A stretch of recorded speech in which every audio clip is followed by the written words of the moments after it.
इस मानव तन के माध्यम से अपनी यात्रा को परमात्मा की ओर निरंतर आगे बढ़ाते जिज्ञासु वृंद परमात्मा ने बड़ी कृपा करके ये मानव का तन इस जीव को प्रदान किया है। और वो किस लिए प्रदान किया है?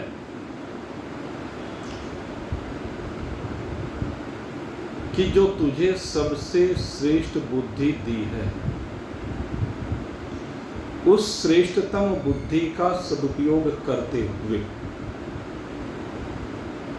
जीवन जीने की कला को सीख। अगर इस शरीर में रहकर भी तू जीवन जीने की कला को नहीं सीख पाया तो फिर तो पशु पक्षी के रूप में ही क्या फर्क था।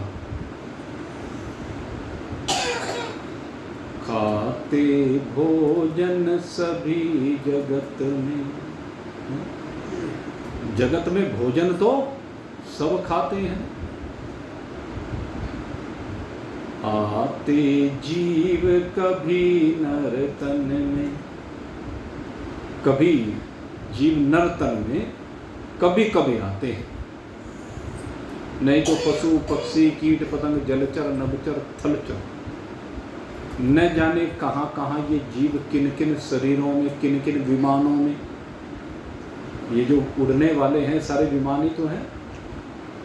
चिड़िया है, कौवा है, कबूतर है, मोर है, पता नहीं क्या क्या, मच्छर है, मक्खी है, ये सब क्या है? विमान है। किन किन विमानों में, किन किन जलयानों में, मगरमच्छ आदि, मछली आदि, इन जलयानों में हाथी घोड़ा कुकर सूकर आदि चार पैरों वाले गाड़ियों में ये यात्रा कर ही रहा था। लेकिन आते जीव कभी नर्तन में, कहते कभी कभी जीव इस नर्तन में आता है, लेकिन इस मानव तन में आने के बाद मानव तन को सफल बनाना इसको कोई कोई जाने है। मानव तन को सफल बनाना इसको कोई कोई जाने है।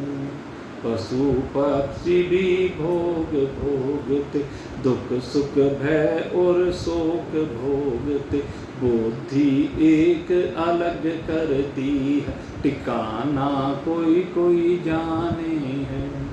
जीवन एक कला जीने की, जीना कोई कोई जाने है। आत्म श्रवण मनन निध्यासन, करके पावन कोई त्रासन। असली चीज क्या है? जो विलग करती है बुद्धि ही तेषाम अधिको विशेष। एक बुद्धि विशेष रूप से अलग करती है।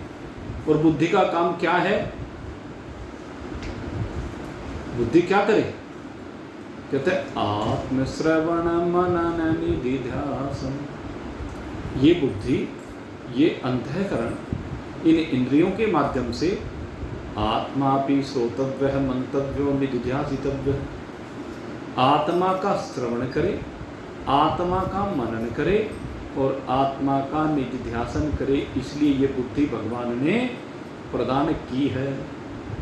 और ये काम जो संतों से प्रेम करने वाले हैं, जो परमात्मा की कृपा को प्राप्त करना चाहते हैं, वे सत्संग का सेवन करके कर भी रहे हैं, लेकिन करने के बाद भी वो जीवन जीने की कला को कोई समझ पाता।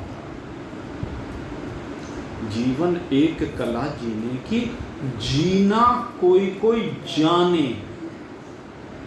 आत्मा का श्रवण, आत्मा का मनन और आत्मा का निध्यासन करने के बाद भी जीवन को जीना कोई बिरला सीख पाता है। अब जब मनुष्य का शरीर परमात्मा ने आपको प्रदान किया है, सबसे श्रेष्ठ शरीर आपको प्रदान किया है, सबसे उत्तम बुद्धि आपको प्रदान की है, तो जीवन जीने की कला सीखने के लिए सत्संग भी आपको प्रदान कर दिया। लेकिन सत्संग को प्रदान करने के बाद भी, आपको सत्संग मिलने के बावजूद भी आप अगर जीवन कर जीने की कला को नहीं समझ पाए, तो फिर आप में और पशु में कोई फर्क नहीं रह जाता है। जीवन जीने की कला है क्या? अब इस बात को समझना है। जीवन जीने की कला एक संतुलन बनाना है, तराजू की तरह से। तराजू के एक पलड़े में बाट रखा होता है और दूसरे पलड़े में सामान रखा होता है। अब अगर यदि सामान ज़्यादा हो जाए तो पलड़ा नीचे झुक जाएगा, सामान कम रहे तो पलड़ा ऊपर उठ जाएगा। लेकिन क्या करना है? सामान बराबर रखना। तराजू में कोई भी व्यापारी क्या करता है? सामान इतना रखता है कि पलड़ा न इधर झुके न इधर झुके, बल्कि बिल्कुल एक संतुलन की अवस्था, इक्विलिब्रियम, बिल्कुल एक संतुलन आ जाए। एक बच्चा इधर बैठा, एक बच्चा इधर बैठा, झूला झूलते हैं ना बच्चे, और वो संतुलन बनाए। झूला नहीं झूलना है, अप डाउन नहीं। जब ये अप डाउन हो, क्योंकि होता है जीवन में, तो उस समय आपको संतुलन बनाना है तराजू के पलड़ों की भांति। और जो संतुलन बना लेता है वो सफल हो जाता है, और जो संतुलन नहीं बना पाता वो असफल हो जाता है। अध्यात्म विद्या हमें बारंबार ये संतुलन ही करना सिखाती है। अध्यात्म विद्या, भले ही आश्रम 4 हो, लेकिन नियम चारों में एक ही लागू होता है। अभी हम तो गृहस्थी हैं, कैसे संतुलन बनाए? सन्यासी के लिए तो बड़ा आसान है भाई, कहना ही आसान है। आप सोचते हो कि सन्यासी के लिए संतुलन बनाना इतना आसान है, तो इतना आसान नहीं। आपको तो घर में आप हैं, कोई व्यवसाय भी कर रहे हैं, तो इस पेट की चिंता तो नहीं है। सन्यासियों में अधिकांश को इस पेट की चिंता पहले होती है, इसकी उदर पूर्ति कैसे हो, क्योंकि भगवान ने पेट ऐसा लगाया है सब प्राणियों के अंदर कि इसमें राशन सबको चाहिए। ये शरीर ऐसे दिए हैं कि मकान सबको चाहिए। तो इनकी पूर्ति सन्यासी को भी करनी पड़ेगी, गृहस्थी को भी करनी पड़ेगी। गृहस्थी तो अपने व्यापार के द्वारा, अपनी नौकरी के द्वारा, जो भी व्यवसाय वो करता है, उसके द्वारा किसी न किसी तरह से इंतजाम कर ही लेता है। लेकिन सन्यासी कैसे करे? आप चिंतन करें, किसी के आगे हाथ फैलाना इतना सरल है क्या? किसी से भिक्षा मांगना इतना सरल है क्या? आज के समय में थोड़ी सी भिक्षा प्रणाली बदल गई है, लेकिन जो अधिकांश भगवा वस्त्र धारण किए हुए हैं उनको भी आज हाथ फैलाना पड़ता ही है। केवल रूप भले ही बदल गया हो, विभिन्न नामों से आप देखिए, कोई गौशाला के नाम से, कोई आश्रम के नाम से, कोई बच्चों की शिक्षा के नाम से, कोई अनाथालय के नाम से, कोई किस नाम से, कोई किस नाम से, क्या क्या चर्चा करें। उदर पूर्ति के साधन सबने ढूंढ लिए, घर घर जाकर ना मांग करके सामूहिक रूप से मांग लिए। मान तो रहे हैं ना, ये मांगना इतना सरल नहीं है, और कोई मांगना कोई नहीं चाहता, लेकिन संन्यास लेने के बाद भी मांगना पड़ता है। ये बहुत सरल नहीं है, बहुत कठिन है। आप कोई गृहस्थी सोच के देखो, किसी के दरवाजे पर जाकर के एक बार भिक्षा मांग के देखो, और भिक्षा मिल भी गई, 2 दिन की बासी रोटी, रूखी सूखी, अब उसको कैसे सटके? सोचें, कैसे सटकेगा? बेचारा पानी में भिगो भिगो के सटक जाता है, सब्जी नहीं मिली, शरीर में रोग आ गया, बीमार हो गया। डॉक्टरों की भी मानसिकता इस तरह की हो गई कि जरूरी नहीं कि सन्यासी को सब फ्री में देख ही ले, और फिर चलो देख भी लिया, अब आगे दवाई भी फ्री में दे दें, बहुत कम। गृहस्थी की देखभाल करने के लिए तो घर में बैठे हुए हैं सदस्य, कोई ना कोई, पति है, पत्नी है, बाल बच्चे हैं, माँ बाप हैं, भाई बंधु कुटुंब कबीला मित्र आदि, कोई ना कोई देख रेख कर ही लेता है। हमने देखा भाई, कोई ना कोई साधन भगवान भेज ही देता है। हमें कोरोना हो गया और सारों को पर नंबर फेर दिया उसने, एक इस कमरे में पड़ा, एक उस कमरे में पड़ा, एक उस कमरे में पड़ा। हाँ? कौन रोटी बनाई जब सब बुखार में पड़े हुए हैं? सोचिए, कौन दवाई ला के दे? लेकिन उस समय में भी कुछ साथी ऐसे मिले जिन्होंने घर पर ही भोजन भी भिजवाया, दवाइयाँ भी भिजवाई, पैसा भी अपना खर्च किया, और जिस समय कोई आने को तैयार नहीं था, है? सब बंद था, है? क्योंकि बल्लियाँ लगी हुई थी, सब मोहल्ला बंद कर रखा था, और उसमें वो आए तो ये उसकी श्रद्धा कहो, निष्ठा कहो, प्रेम कहो, सहयोग कहो, वो तो हमारा दिल जानता है, या जिसने भोगता है उसका दिल जानता है। तो कोई न कोई मिल जाता। लेकिन उन सन्यासियों के बारे में सोच के देखो, जो जंगल में कुटिया बना के पड़ा, उसको कोरोना हो गया, क्या करे वो बेचारा? एक अन्य कोई रोग हो जाए, क्या करे वो बेचारा? तो समस्याएं सन्यास में भी हैं, समस्याएं गृहस्थ में भी हैं, समस्याएं वानप्रस्थ में भी हैं, ब्रह्मचारी के लिए भी समस्याएं सब जगह हैं। उन समस्याओं की वजह से परिणाम ऊपर नीचे होता है। अब ये आपके ऊपर निर्भर करता है कि आप संतुलन कैसे बनाएं। ये जो अध्यात्म विद्या है, ये आपको संतुलन बनाना ही सिखाती है। और गृहस्थ आश्रम सबसे श्रेष्ठ आश्रम है, इससे श्रेष्ठ कोई आश्रम नहीं कहे, संन्यास को भी इससे श्रेष्ठ नहीं कहा, लेकिन श्रेष्ठ उसी के लिए है जो जीवन जीने की कला को सीख जाए। जो जीवन जीने की कला को नहीं सीखता, वो लड़ता झगड़ता फिरता, रोज अप डाउन होता है। लेकिन जो संतुलन बनाना सीख गया, क्योंकि ये अध्यात्म विद्या जब श्रवण करते हैं तो एक स्वाभाविक अंदर से वैराग्य का स्फुरण होता है।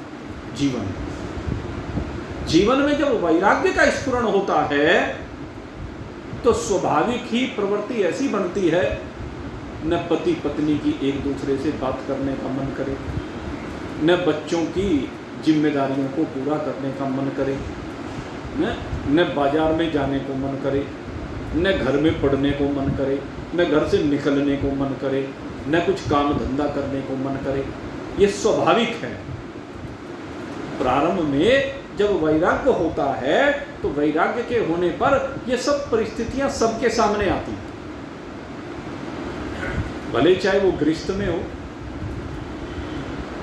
अब गृहस्थ में जब ये स्थिति बनती है तो यहीं पर बुद्धि का विषय बीच में आ जाता है, बुद्धि की समझ यहाँ पर काम करती है। और ध्यान क्या रखना है? सीधी सी अध्यात्म विद्या का सूत्र बता दिया, तन दुनिया में रह भले मन हरि चरणन जाई, कहत कबीर सुनो भाई साधु, सहज मुक्ति को पाई, सहज मुक्ति को पाए। सहज क्या है? तन दुनिया में रहे भले ही,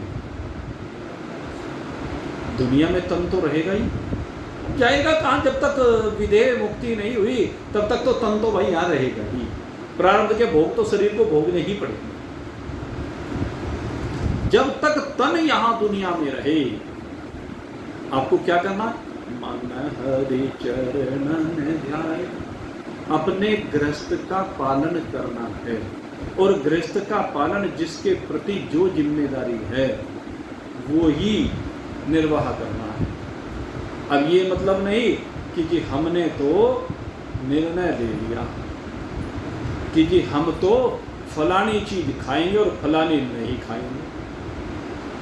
सोच लिया कि फलानी चीज हम खाएंगे और फलानी चीज हम नहीं खाएंगे।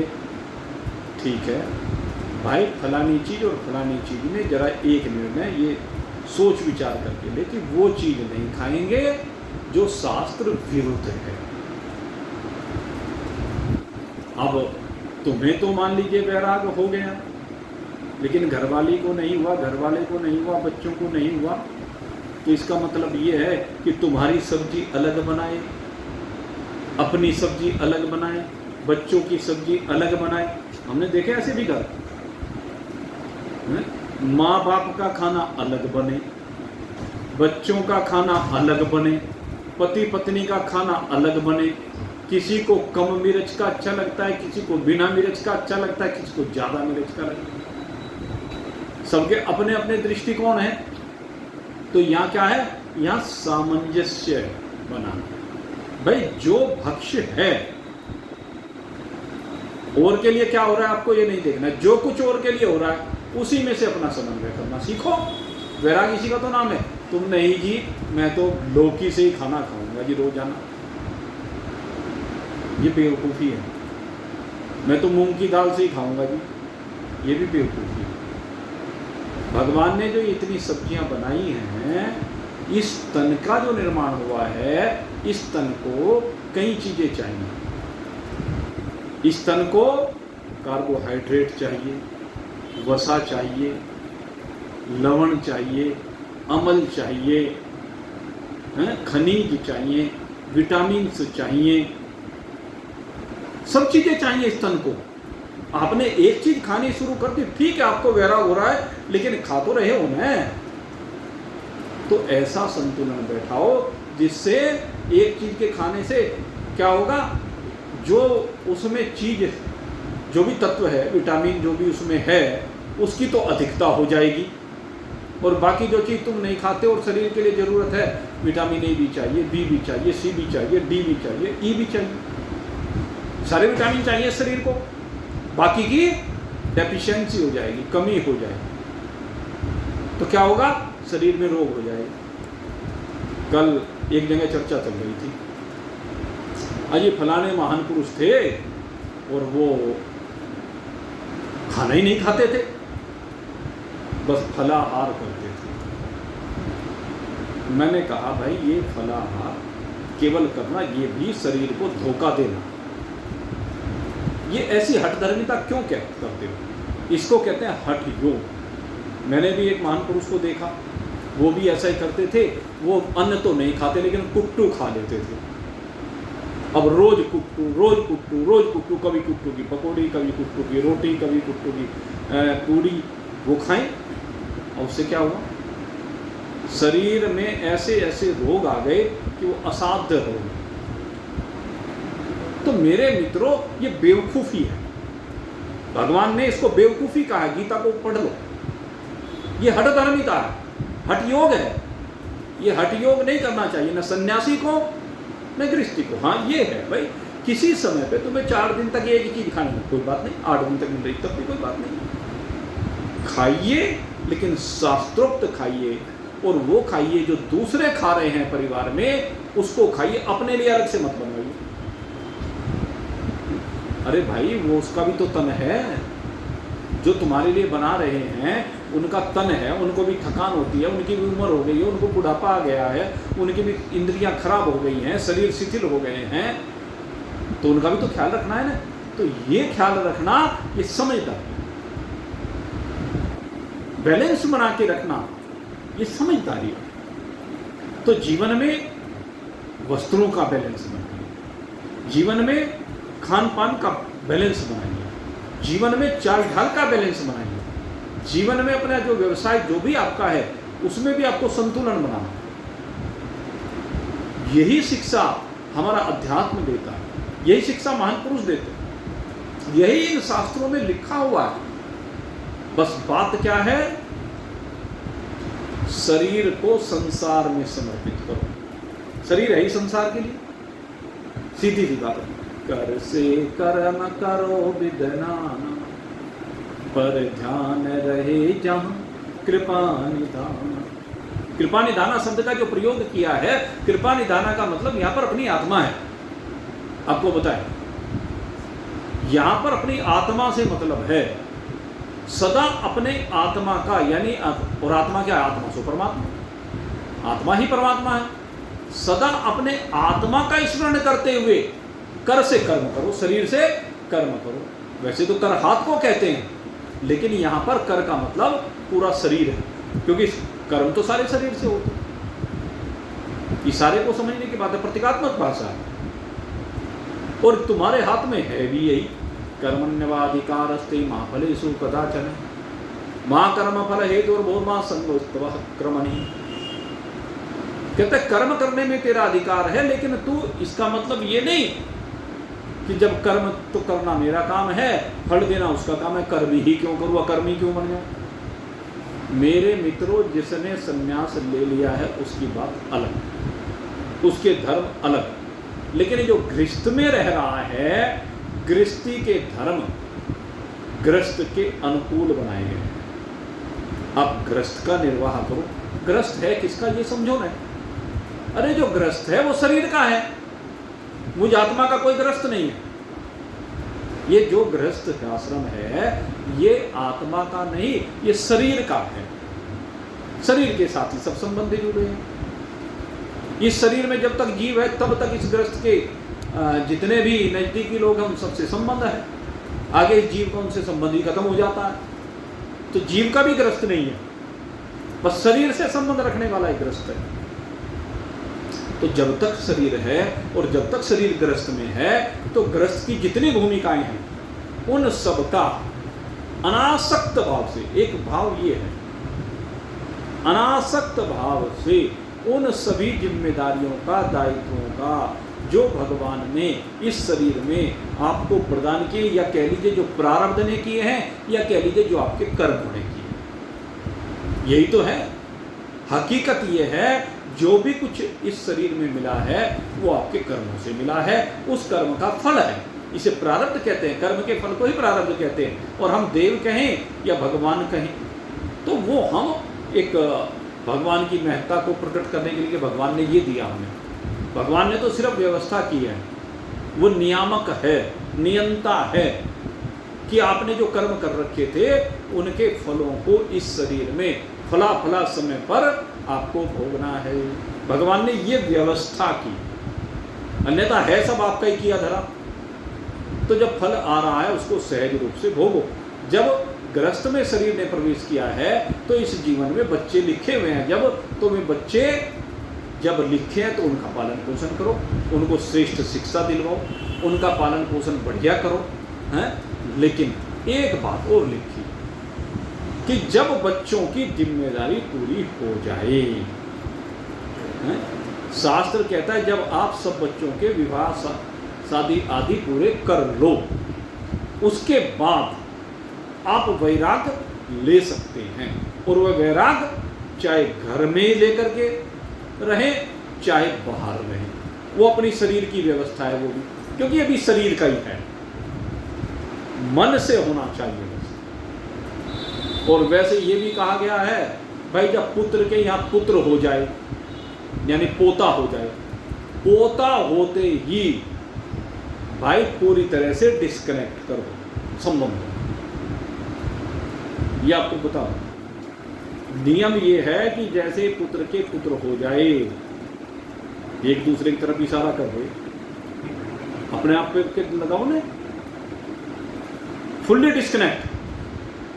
अब ना व्यापार में दिमाग लगाने की जरूरत है, ना परिवार की जिम्मेदारी में। पोते के जब बेटे के बेटा हो गया, वो लगाएगा आगे अपना दिमाग, वो देखेगा उस काम को, तुमने ठेका लिया है कोई।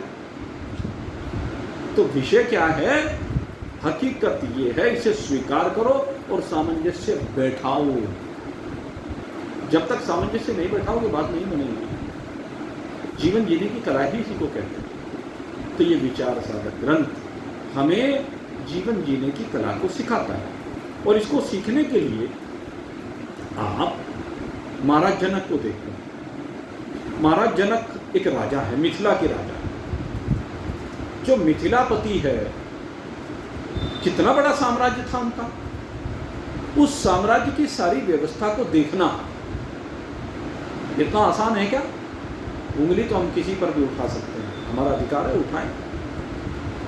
लेकिन महाराज जनक का कितना साम्राज्य है, सारी व्यवस्थाओं को देखते हैं, लेकिन उन व्यवस्थाओं से जुड़ते नहीं, इसीलिए निष्पक्ष रह पाते हैं। जब राजा, विशेष रूप से एक गृहस्थी का जो वो होता है, क्या नाम, जो कर्णधार होता है, जो सबसे बड़ा क्या कहते हैं उसको, मैं भूल गया, जिम्मेदार कह लो, घर का चौधरी कह लो, हाँ, जो भी कहो आप, वो राजा होता है। घर का राजा वही है। जैसे महाराज जनक राजा हैं, जैसे हमारे मोदी जी राजा हैं, योगी जी राजा हैं उत्तर प्रदेश के, ऐसे ही अपने अपने घर के सब राजा। ठीक है। तो राजा का जो दायित्व है, राजा अपनी जिम्मेदारियों का पालन कब कर सकता है? जब वो निष्पक्ष होकर के। जब राजा निष्पक्षता को छोड़ करके पक्षपात पर आ जाएगा, वही देश विनाश की ओर चला जाएगा। जब राजा ने यह सोच लिया कि मुझे सबका समान रूप से कल्याण करना है, तो राष्ट्र उसके साथ खड़ा है। लेकिन जिस दिन उसने यह सोच लिया कि मुझे सारे समाज का नहीं, बस फलाने का कल्याण करना, ये मेरा रिश्तेदार है या इससे मेरा मतलब हल होगा, समझ लीजिए उसकी उल्टी गिनती शुरू होगी। शास्त्र सिद्धांत, क्योंकि अब वो निष्पक्ष नहीं रहा, अब वो सर्वहितैषी नहीं रहा, सर्वभूत हितैषिता का उसका जो धर्म है वो समाप्त हो गया। और यही गलती, वो अपने पांव पर कुल्हाड़ी मारता है स्वयं, ये गलती, अपने पैर को अपने आप काट रहा है ऐसा व्यक्ति। अरे सब में एक परमात्मा को देखे ना, निष्पक्ष होकर के निर्णय करना सीखो। और जब निष्पक्ष होकर के निर्णय करेंगे, ठीक है, एक बार को थोड़ी सी कड़वी लग सकती है, वैसे तो उस कड़वी को भी जरा मिठाई की गोली के साथ परोस दो तो सही हो जाएगी। संतुलन ही तो बनाना है, संतुलन बनाना सीखो। हमारे कर्णधार उस संतुलन बनाने को भूल जाते हैं, वो इस बात को भूल जाते हैं। जब भी कोई कर्णधार आए हमारा, क्यों आता है भाई? उसने जनता से कुछ वायदे किए कि फलाना काम करूंगा, फलानी तरह से देश को लेकर चलूंगा, फलानी तरह से करूंगा, तो वैसे ही चलने भाई। इसका मतलब जनता ये चाहती है तो तू वैसा कर लेना, फिर आगे तो कौन हिला सकता है। लेकिन फिर दिमाग खराब हो जाता है गद्दी पे बैठ के, इस तरह से नहीं करना। अरे फलाने को खुश कर दूं, फलाने को खुश कर दूं, फलाने को खुश कर दूं, ये कर दूं, वो कर दूं, उल्टा चलने लगता है, उस चीज को छोड़ देता है, तो वही निष्पक्षता समाप्त हो जाती है। यही बात परिवार में है। परिवारों को देखिए और परिवारों में जो भूमिका है उसका ईमानदारी के साथ निर्वाह कीजिए। यही है जीवन जीने की। उन ईमानदारी से उन भूमिकाओं का निर्वाह करने के उपरांत जब आप जिम्मेदारी से फारिग हो जाएं, तब जरा एकांत वास करो, एकांत सेवन करो। अब मन बहलाने का विषय नहीं रहा, अब खेल खिलौने से खेलने का समय नहीं रहा, अब चलने की बारी। जब चलने की बारी आपकी आ गई, बेटे के बेटा हो गया, अब चलने की बारी, तैयारी है तो पूरी, समझ लो। तो अब जो आपका समय है वो पूरी तरह से अपनी आत्मा के लिए है। अब समय आपका है, अब परिवार का नहीं, अब संबंधियों का नहीं, अब व्यापार का नहीं। किसी को बुरी लगो या भली लगो भाई, हकीकत तो यही है। मैं तो पहले कह रहा हूँ खेल खिलौने यही तो हैं। अब इन खेल खिलौने में अगर घुसे ही रहना है, घुसे रहो भाई, लेकिन हकीकत है ये अटैचमेंट खत्म करना है अगर परमात्मा को पाना है। नहीं तो ये तो भाई पता नहीं जन्म जन्मांतरों से कितने जन्मों से करते आ रहे हैं और आगे करते रहना कितने भी जन्म। फिर ये मत कहना गुरुजी में दोष है और गुरुजी ने कल्याण नहीं कराया। गुरुजी तो रोज कल्याण के मार्ग पे लेके जाते हैं। अब कोई माने तभी तो नहीं। डॉक्टर ने कह दिया शुगर हो गई, मीठा मत खाना।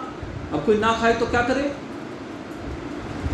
डॉक्टर ने आपको कह दिया, अब 24 घंटे डॉक्टर आपके साथ रहेगा क्या? गुरुजी ने बता दिया कि अब वैरागपूर्ण जीवन जीना है। अब गुरुजी को पता है कि आप वैराग से जीते हैं कि नहीं जीते हैं। गुरुजी के साथ भी हो, बाजार में जा रहे हो और चुपके से चाट की ठेली दिखाई दी, कहने भाई अच्छा, चुपचाप कहले अच्छा वो जरा सा मैं अभी आया, और चाट खा के चुपचाप मुंह पे हाथ फेर के आ गया। जब वो मुंह पे हाथ फेर के आता है पता नहीं चलता। हमारे एक साथी ऐसे ही थे, इसलिए बता रहा हूँ, हमने भुक्तभोगी है, नाम नहीं बताऊंगा। ऐसे ही हुए हमारे साथ 2-3 बार ऐसे घटना हुई, और वो घटना होने पर वो चाट की ठेली पे चले जाएं, हम आगे गंगा जी पे चले जाएं। अब हम समझ गए, मगर भाई ये तो कुछ नहीं मामला है, रोजाना कुछ काम है, इसका मतलब जीव में गड़बड़ है। और हम भी ये था, मैं भाई चलो एक दिन रंगे हाथों पकड़ेंगे। अब जैसे उन्होंने कहा अच्छा भाई जाओ कोई बात नहीं, अब हम भी चुपचाप भी उनके सामने थोड़े से आगे चले गए, और आगे जा करके फिर पीछे हट के आ गए जहाँ खड़े हुए चाट खा रहे थे। हम भी वहाँ आए, उन्होंने कहा अरे ये हमारा भी आज चाट खाने को जी कराया। हमने भी सोचा चलो आज चाट खा लें, हमारा जी नहीं करता, हमने भी कर लिया। तो भाई ये चीज क्या है? मन से। जब बेटे के बेटा हो जाए उस समय एकांतवास करो, उस समय अपनी आत्मा के चिंतन में ही सारा समय व्यतीत करो। तब देखो आपको अपने स्वरूप बोध चुटकी बजाते हो जाता है, यही कहा है। लेकिन होगा तो तभी ना जब मानोगे। जब मानोगे ही नहीं तो फिर कैसे काम चलेगा? तो जीवन जीने की कला यही है, जितनी जिम्मेदारियां हैं उन सब का निर्वाह भली प्रकार से करें, परमात्मा का स्मरण करते हुए, अपनी आत्मा का स्मरण करते हुए, और तदुपरांत धीरे धीरे ये वैराग्य, ये अनासक्ति, इसको अपने जीवन में स्थान देते चले जाएं। और एक समय ऐसा आएगा कि सबसे डिस्कनेक्ट, कहाँ से? अंदर से।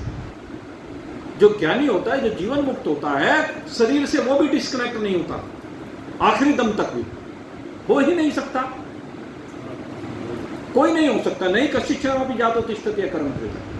भगवान श्री कृष्ण कहते हैं नहीं कश्चित क्षणम अपि, एक क्षण के लिए नहीं, कहता कर्मणि हो ही नहीं सकता ये जीव जब तक इस शरीर के अंदर बैठा है। जो जीवन मुक्त है वो भी अकर्मणि नहीं है, उसके शरीर से भी कर्म तो होगा, होने दो। शरीर से कर्म हो रहा है, लेकिन मैं शरीर नहीं हूं, मेरा निश्चय ये पक्का। जब मेरा ये निश्चय पक्का है कि मैं शरीर नहीं हूं, तो फिर कुछ ही होता रहो। जब शरीर में नहीं तो शरीर के कर्मों में कहा हूं? शरीर के शास्त्रोक्त कर्म जो हो रहे हैं होने दो, मैं सबका दृष्टा साक्षी केवल्य चैतन्य हूं, ये होना चाहिए। और फिर हमें अपने विषय पर आना चाहिए, क्योंकि हमारा जो विषय है वो यही है। हर समय कौन सा विषय है? ध्यान है आपको? विचार सागर में कौन सा विषय बताया? जीव ब्रह्म की एकता, ये है विषय। जीव और ब्रह्म की एकता करना चाहिए। अब ये दूसरी तरंग में, अब इस जीव ब्रह्म की एकता के ऊपर भी शंका उठाई कि जीव और ब्रह्म की एकता नहीं हो सकती। तो किस प्रकार से इसमें शंका का प्रतिपादन किया है, और फिर शंका को कैसे उसका खंडन मंडन दोनों चीजें हैं, शंका को हटा करके फिर मंडन किया है सिद्धांत का। शंकालु ने तो सिद्धांत का खंडन किया, पूर्व पक्षी ने, न्यायिक ने, लेकिन उसके बाद स्वामी निश्चल दास जी क्या किया, मंडन किया कि नहीं ऐसा है, ऐसा संभव है। उसने क्या कहा, जीव ब्रह्म की एकता कयो विषय सो पूर, क्लेश रहित विभु ब्रह्म एक, जीव क्लेश को सूर है, जीव क्लेश को मूर। उसने कहा भाई आपने जो कहा ये जीव और ब्रह्म की एकता, यही हमारे इस ग्रंथ का विषय है, तो नहीं तो संभव ही नहीं, हो ही नहीं सकता। क्योंकि भाई जहाँ तक अगर हम जीव की बात करें और ब्रह्म की बात करें तो ब्रह्म में तो कोई क्लेश है नहीं और जीव क्लेश से संयुक्त है। अब एक क्लेश से संयुक्त है और एक में क्लेश है नहीं, तो इन दोनों की एकता कैसे संभव है? आपने जो विषय रखा गलत रखा। तो यहां पर अब क्लेश की बात की गई। हमारे योग दर्शन में पंच क्लेश बताए गए। 5 क्लेश होते हैं, अविद्या, अस्मिता, राग, द्वेष और अभिनिवेश। और ये जो बताइए सबके जीवन में है। अगर यदि जीवन के क्लेश को दूर करना चाहते हो, जीवन के क्लेशों को दूर करना चाहते हो, तो इन पहले क्लेशों को समझ तो लो कि क्लेश हैं क्या, तभी तो दूर करोगे। मरीज डॉक्टर के पास गया और डॉक्टर के पास जाकर के कहा जी मुझे औषधि दे दो, तो उसने कहा भाई पहले बीमारी तो बता। जब तक बीमारी नहीं बताएगा तब तक मैं औषधि कैसे दूंगा? तो ये समस्या क्या है, अपनी समस्या बता, क्लेश क्या है, रोग क्या है, निदान तो तभी होगा ना। तो हमें भी पहले जानना पड़ेगा बीमारियां हैं क्या। तो 5 बीमारियां योग दर्शन ने कही, कहते हैं इन 5 बीमारियों को दूर कर लो। अगर 5 बीमारियां आपने दूर कर ली जीवन की, तो आपको ब्रह्म ज्ञान हो जाएगा, आप पात्र बन जाएंगे। सबसे पहले जीवन में अविद्या नहीं होनी चाहिए। कहते हैं ये अविद्या क्या है? ये वैसे तो योग दर्शन में इसको बहुत विस्तार से समझाया है, लेकिन यहाँ तो संक्षेप में है। अविद्या का मतलब उल्टी समझ, जो है वो ना समझ करके दूसरा समझ लेना। तो यहां पर 2 अविद्या 2 प्रकार की कही गई पहले, एक मूला विद्या, एक तुला विद्या। 2 प्रकार की अविद्या, एक तो मूला अविद्या और दूसरी तुला अविद्या। अब इनमें जो है कहते हैं मूल अविद्या कौन सी है? कहते हैं जो ब्रह्म को ढक ले, शुद्ध चैतन्य ब्रह्म को जो ढांक ले, उसके ऊपर आवरण डाल दे, वो कहलाती है मूल अविद्या। परमात्मा में, जिसे हम परमात्मा की शक्ति कहते हैं, प्रकृति, उसमें जो स्फुरण होता है, उस स्फुरण यही होता है कि ब्रह्म भाव समाप्त करके सबसे पहले ईश्वर, जीव और जगत का भाव पैदा कर देना। यह है वो मूल अविद्या। सबको ढक रखा है इसने। और दूसरी है तुला विद्या। कहते तुला विद्या कौन सी है? कहने लगे ये वो है जो सारे जीव हैं, घट पट आदि जितनी उपाधि वाले, इनको जीव कहो या जड़ जीव कहो। हम तो सबको जीव मानते हैं, लेकिन इनमें जड़ता होने के कारण से इनके लिए यहां पर कहा कि जो जड़ पदार्थों के अंदर विराजमान चैतन्य को ढांक ले। भाई चैतन्य तो इस पेंसिल में भी है, ब्रह्म तो इस पेंसिल में भी है।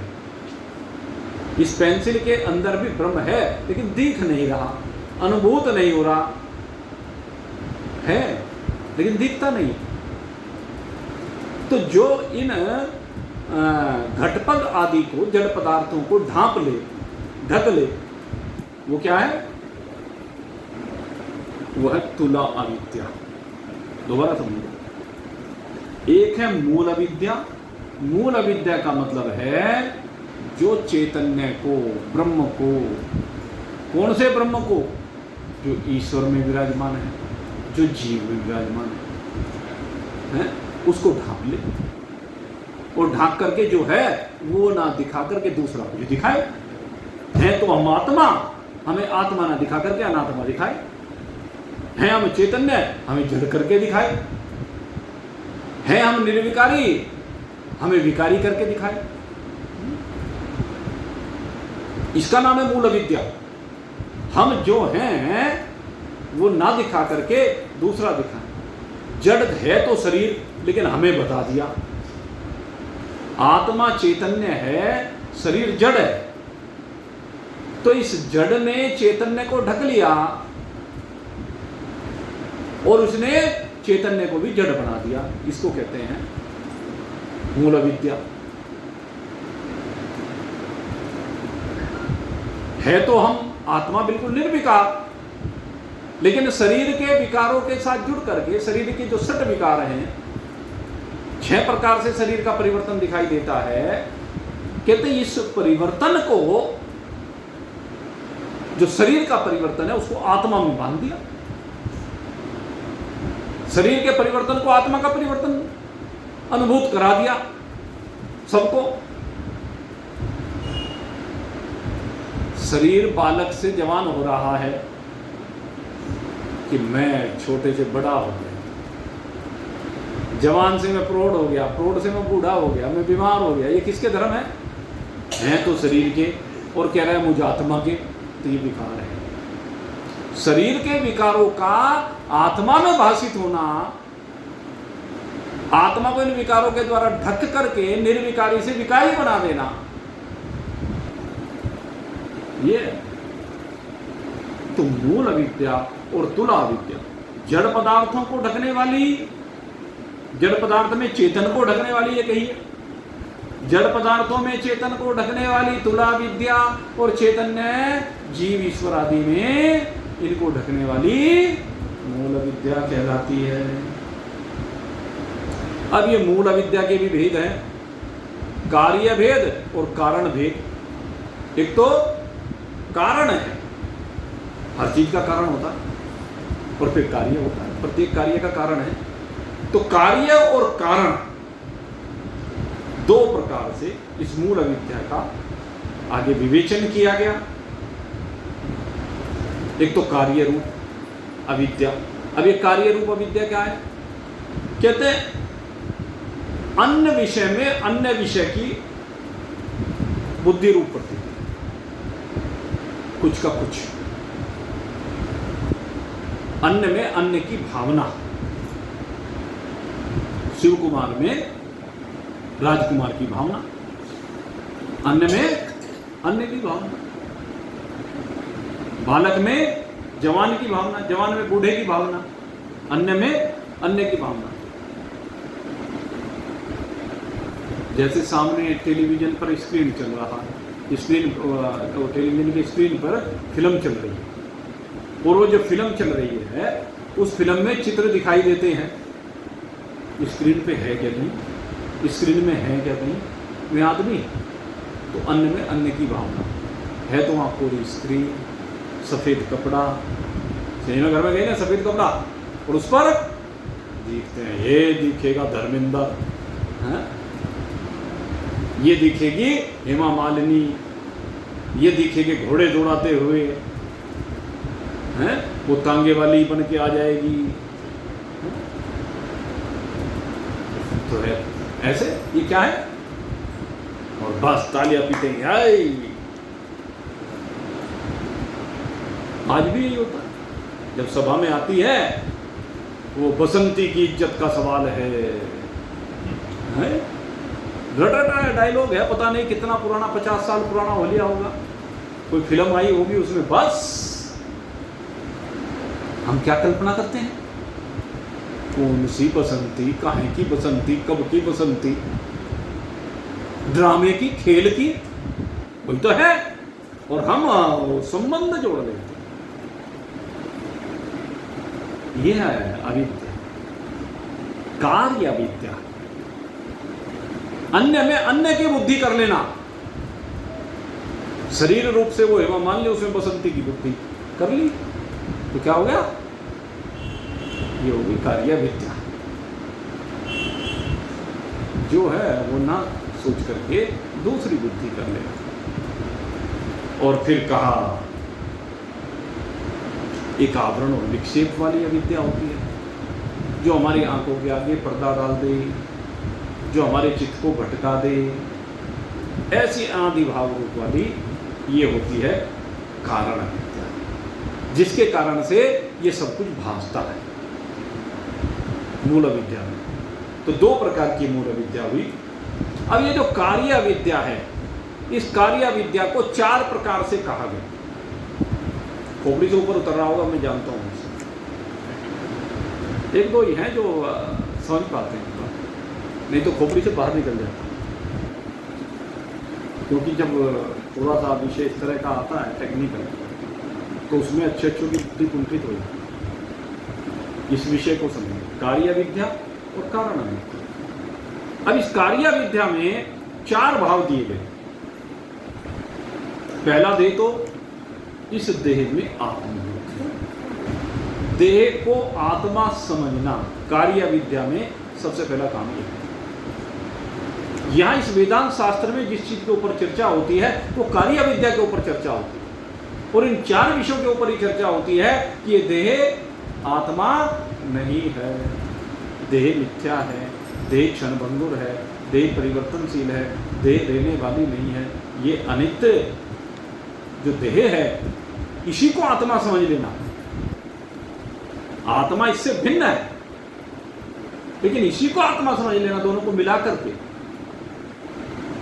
तो अनात्मा में आत्मा बुद्धि, इस देह आदि अनात्मा में आत्मबुद्धि कर लेना, यह पहली कार्य विद्या। दूसरी कार्य विद्या कहा कि जो ये पंचभूतात्मक आकाश, वायु, अग्नि, जल, पृथ्वी, ये सब क्या हैं तो अनित्य, इनको नित्य मान लेना। आकाश भी अनित्य है, वायु भी अनित्य है, अग्नि भी अनित्य है, जल भी अनित्य है और पृथ्वी भी अनित्य है। और पृथ्वी की अनित्यता तो बहुतों बार दिखाई देती है, बार बार। एक भूचाल सा आ जाए, समंदर में धंस जाती है, भगवान वैराग को फिर आना पड़ता है, अपनी नासिका पे धर के निकाल के लाते हैं। तो क्या है ये चीज जो है अनित्य आकाश आदि विषय, नित्य बुद्धि, इनको नित्य मान लेना है। तो अनित्य, लेकिन इनको नित्य मान लेना। दूसरी, तीसरी, अब तीसरी की चर्चा करो ना करो, तीसरी से सबका संबंध रहा। दुख रूप धन आदि में, देखो यहां शब्द क्या था, दुख रूप धन आदि में सुख बुद्धि, कि ये धन सुख देने वाला है। कहते हैं ये है सबसे प्रबल कार्य अविद्या, सबसे दुखदायी अविद्या। भूल जाता है कि सब धन यहीं जरा रह जाने वाला है, साथ में जाने वाला नहीं है। धरे रहे तेरे रंगले बंगले, धरे रहे तेरे रंगले बंगले, खाली बारादरी रही। जोड़ जोड़ तूने भर लिए खजाने, फिर भी तृष्णा अड़ी रही। धरे रहे तेरे रंगले बंगले, खाली बारादरी रही। जोड़ जोड़ तूने भर लिए खजाने, फिर भी तृष्णा अड़ी रही। धरे रहे तेरे रंगले बंगले, खाली बारादरी रही। सुनाऊं क्या? सुना दो? चलो आज सुना ही देता हूँ। वैसे तो समय होने को ही है, लेकिन चलो जब विषय चल ही रहा है तो सुना देता हूँ। एक सुंदरी चढ़ी चौबारे, लगी श्रृंगार बनाने को।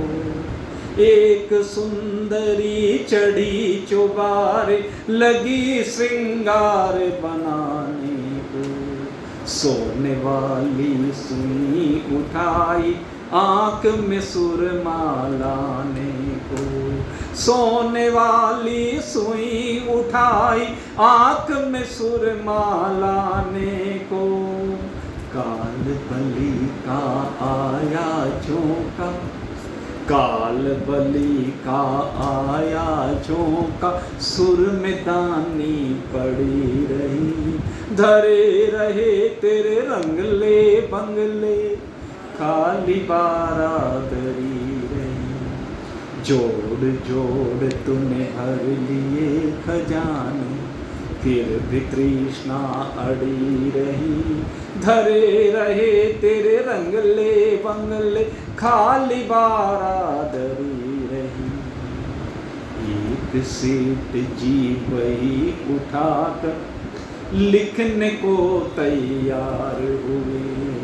एक सेठ जी वही उठाकर लिखने को तैयार हुए। काल बलि का लगा तमाचा, काल बलि का लगा तमाचा, सेठ जी ठंडी ठार हुए।